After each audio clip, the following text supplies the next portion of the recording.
Muammar Gaddafi 2011 সাল পর্যন্ত 40 বছরেরও বেশি সময় ধরে লিবিয়ায় শাসন করে, কিন্তু শেষ জীবনে তাকে তার জন্মভূমি সেরতেতে রক্তাক্ত অবস্থায় দেখা যায়। ন্যাটোর এয়ার স্ট্রাইক থেকে কোনো রকম জীবন বাঁচিয়ে সে তার কিছু বিশ্বস্ত অনুগামীদের নিয়ে রাস্তার পাশে একটি ড্রেনেজ টানেলের ভেতর লুকিয়ে বসে থাকে। ওই দিন এই 4 ফিট ডায়ামিটারের গর্তটা ছাড়া গোটা লিবিয়ায় তার নিরাপত্তার জন্য আর কোনো নিরাপদ জায়গা বেঁচে ছিল না, কিন্তু খুব দ্রুত তাকে বিরোধী যোদ্ধারা খুঁজে পেয়ে যায় আর তাকে সেখানেই হত্যা করে দেওয়া হয়। আজকের ভিডিওতে জানবেন গাদ্দাফির জীবনের শেষ মুহূর্তে কি ঘটেছিল।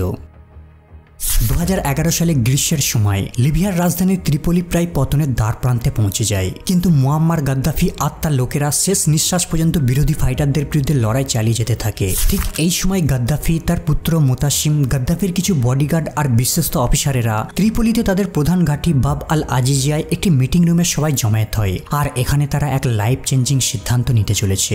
বাইরে গাদ্দাফির লয়াল সৈন্য আর বিদ্রোহী সশস্ত্র বাহিনীর মধ্যে লড়াই এতটাই তীব্রভাবে চলছে যে তারা হেডকোয়ার্টারের ভিতর বসে বসেই বোমের শব্দ শুনতে পাচ্ছে। এরপর হঠাৎ গাদ্দাফি জানতে পারে বিদ্রোহীরা তার শহরকে চতুর্দিক থেকে ঘেরাও করে ফেলেছে আর তার সেনারা একে একে সারেন্ডার হয়ে যাচ্ছে।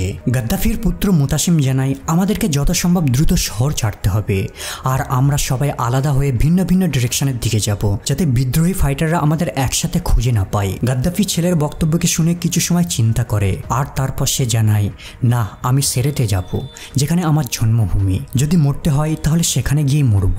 28 আগস্ট শহরটা সম্পূর্ণরূপে পতন ঘটে। বিদ্রোহীরা শহরটাকে সম্পূর্ণ নিয়ন্ত্রণে নিয়ে নেয় আর তারা গাদ্দাফিকে তন্ন তন্ন করে খোঁজা শুরু করে দেয়। পরের দিন সকালে গাদ্দাফির কিছু গ্রুপ অন্যান্য ডিরেকশনের দিকে পালায়, কিন্তু গাদ্দাফি তার জন্মভূমি সেরেটের দিকে যাত্রা শুরু করে। সঙ্গে রয়েছে তার পুত্র মোতাসিম, তার personal security chief, private driver Hammad Masud, security advisor Mansour Dao আর তার কিছু বডিগার্ড। প্রথমের দিকে গাদ্দাফি আর তার গ্রুপ শহরের কেন্দ্রে লুকিয়েছিল, কিন্তু যুদ্ধ তীব্রতর হওয়ার সাথে সাথে গোটা শহর জুড়ে প্রচণ্ড বোমাবর্ষণ হতে থাকে আর ন্যাটো ফাইটার জেট আকাশে কন্টিনিউ উঠতে থাকে। তাই তাদেরকে বারবার এক ঘর থেকে অন্য ঘরের দিকে ছুটতে হতো। এভাবে ঘর চেঞ্জ করতে করতে শেষ পর্যন্ত তারা শহরের পশ্চিম দিকে একটি বাড়িতে সেটেল হয়। গাদ্দাফি এখানে বেশিরভাগ সময় কোরআন আর নামাজ পড়ে সময় কাটাতো। তার সাথে বাইরের জগতের কোনো যোগাযোগ নেই, একমাত্র সে ইনফরমেশন পাওয়ার জন্য স্যাটেলাইট ফোনের সাহায্য নিত। তার কাছে কোনো টিভিও ছিল না, তাই সে নিউজও জানতে পারতো না। জাস্ট স্যাটেলাইট ফোনের মাধ্যমে তার বিশ্বস্ত অফিসিয়ালদের থেকে জিজ্ঞাসা করত, নিউজ রিপোর্টে কি বলছে আমাকে জানাও। বাকি টিমেদের গাদ্দাফিকে প্রোটেক্ট করা ছাড়া আর কোনো অ্যাক্টিভ ডিউটিও ছিল না। গাদ্দাফির সিকিউরিটি অ্যাডভাইজার মনসুর দাও জানায়, গ্রুপের অর্ধেক ঘুমাতো আর বাকিরা জেগে তাদের পাহারা দিত। এভাবে অল্টারনেট করে তারা বিশ্রাম নিত আর তার পুত্র মোতাসিম যুদ্ধের ইনচার্জের দায়িত্বে থাকতো। সময়ের সাথে সাথে পরিস্থিতি আরও খারাপ হতে থাকে। তারা শহরের পরিত্যক্ত বাড়িতে থাকতো আর একদিন অন্তর অন্তর লোকেশন চেঞ্জ করত। এই শহরের 90% বাড়ি ছিল জনশূন্য। যুদ্ধের কারণে সবাই প্রায় শহর ত্যাগ করে। যখন তারা লোকেশন চেঞ্জ করত, তারা দুটো গাড়ির ব্যবহার করত। একটি গাড়ি প্রথমে কিছু লোককে আগে নামিয়ে দিত, পরের গাড়িটা গাদ্দাফি, তার পুত্র আর তার কিছু বডিগার্ডদের নিয়ে আসতো। বেশিরভাগ সময় তারা যেই বাড়িটি লুকোনোর চেষ্টা করত সেখানেই গানফায়ার হতো আর এই হামলায় গাদ্দাফির 3 জন দেহরক্ষী আহত হয়, কিন্তু তাদের সাহায্য করার জন্য কোনো ডক্টর ছিল না। সময়ের সাথে সাথে গাদ্দাফি বিরক্ত হতে থাকে। তার রেগে যাওয়ার মূল কারণ হলো সে নিউজ দেখতে পেত না, কারণ শহরের ইলেকট্রিসিটি কাট অফ ছিল।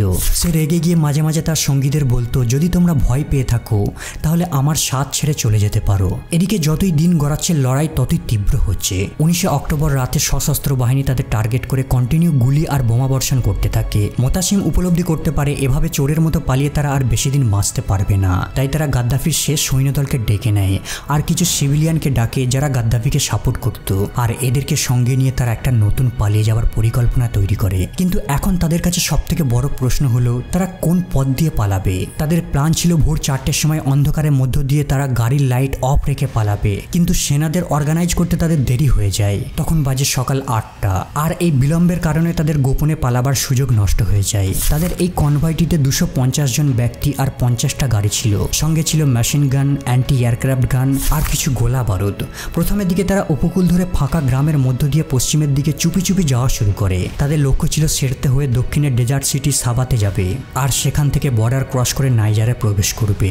এখানেই গাদ্দাফির কিছু সদস্য অলরেডি পালিয়ে গেছে। আছে, কিন্তু বিদ্রোহী ফাইটাররা সমস্ত রাস্তাকে ব্লক করে দিয়েছে।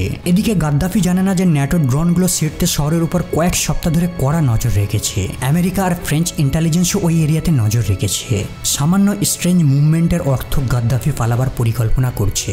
ওই রাতেই ইউএস প্রেডেটর ড্রোন ওড়ার সময় হিট সিগন্যাল ডিটেক্ট করে, যার দ্বারা তারা অনুমান করতে পারে যে অনেকগুলো গাড়ি শহর ছাড়ার জন্য প্রস্তুত নিচ্ছে। 20 অক্টোবর পরের দিন সকালে যখন কনভয়টি সিরতের পশ্চিম প্রান্তে পৌঁছায়, 8:30 ইউএস প্রেডেটর ড্রোন কনভয়কে লক্ষ্য করে ক্ষেপণাস্ত্র নিক্ষেপ করে, আর এই মিসাইলটা কনভয়ের সামনের গাড়িতে হিট করে। আরও কয়েক মিনিট পরে French Mirage fighter jet laser guided bomb দিয়ে কনভয়ের পেছনে অ্যাটাক করে, আর এই অ্যাটাকে অনেকগুলো গাড়ি আগুনে পুড়ে যায়। গাদ্দাফির ফাইটাররা পাল্টা আক্রমণ করার চেষ্টা করে, কিন্তু তাদের কাছে পর্যাপ্ত অস্ত্র ছিল না। গাদ্দাফির অনেক loyal fighter on the spot মারা যায়, আর যারা বেঁচে যায় তারা জীবন বাঁচানোর জন্য এদিক সেদিক দৌড় দিতে থাকে। এই এয়ার স্ট্রাইকে গাদ্দাফি, মুতাসিম আর মনসুর দাও বেঁচে যায়। গাদ্দাফির গোটা দেহ ধুলো আর রক্তাক্ত। ওই অবস্থাতেই তারা 3 জন আর সাথে কিছু বডিগার্ড রাস্তার পাশেই একটি গোলাকার ড্রেনেজ পাইপের ভিতর হামাগুড়ি দিয়ে ঢুকে পড়ে। এই পাইপটা খুব বেশি চওড়া ছিল না, কেবল একজন ব্যক্তির ফিট হওয়ার মতোই যথেষ্ট। পাইপের ভিতর তারা চুপচাপ বসেছিল আর প্রার্থনা করছিল যেন তাদেরকে কেউ খুঁজে না পায়। কিন্তু মিসরা তার বিদ্রোহী যোদ্ধারা অলরেডি খবর পেয়ে সেখানে পৌঁছে যায়। তাদের হাতে রয়েছে রাইফেল, গ্রেনেড আর ছোট মেশিন গান। যখন তারা মেইন রোডে উপস্থিত হয়, তারা দেখে এয়ার স্ট্রাইকের কারণে অনেকগুলো গাড়ি চূর্ণ বিচূর্ণ হয়ে পড়ে আছে, আর পড়ে আছে গাদ্দাফির কিছু মৃত বডিগার্ডের দেহ। তারা আরো লক্ষ্য করে রক্তের দাগ আর ফুটপ্রিন্ট। তারা এই রক্তের দাগটাকে অনুসরণ করতে করতে একটি ড্রেনের প্রবেশ পথের সামনে উপস্থিত হয়, আর এখানেই তারা গাদ্দাফিকে গুটি মেরে লুকিয়ে বসে থাকতে দেখে ফেলে। তার পরনে ছিল একটা বাদামি প্যান্ট, আর তার টি শার্টটা রক্তে লাল হয়ে গিয়েছিল। ইউটিউব গাইডলাইনের কারণে ক্লিয়ার ফুটেজ এখানে দেখাতে পারছি না, ইন্টারনেটে রয়েছে, সার্চ করে দেখে নিতে পারেন। তারা গাদ্দাফির জামা ধরে টেনে হিচড়ে পাইপের ভিতর থেকে বের করে আনে। গাদ্দাফি ঠিকভাবে হাঁটতে পারছিল না, এয়ার স্ট্রাইকের কারণে অলরেডি তার হাত পা আহত ছিল। এরপর তারা মুতাসিম, মিলিটারি অফিসার আবু বাকার ইউনিস জাভার আর মনসুর দাওকে জীবিত ক্যাপচার করে।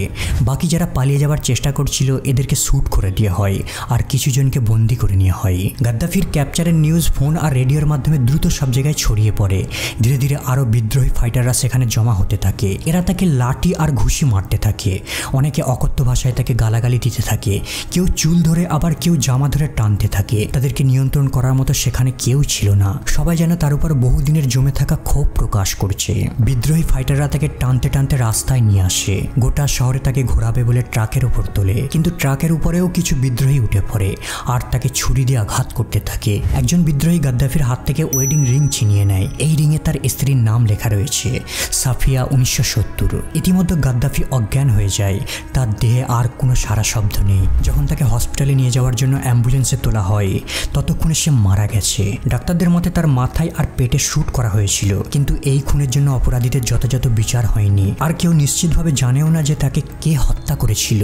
এরপর গাদ্দাফির ডেড বডিকে মিসরাতা শহরে নিয়ে যাওয়া হয়। যুদ্ধের সময় এই শহরটাই সব থেকে বেশি ক্ষতিগ্রস্ত হয়েছিল।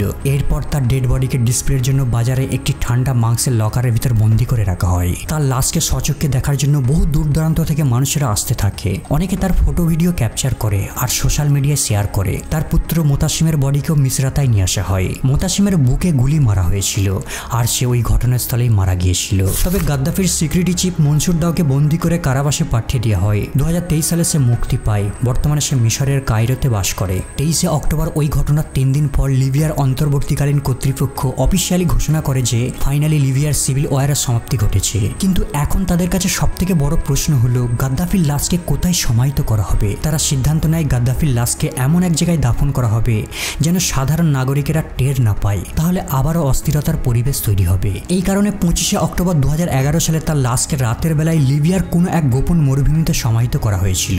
আজও লিবিয়ার জনগণ সঠিকভাবে জানে না গাদ্দাফির সমাধিস্থল কোথায় রয়েছে।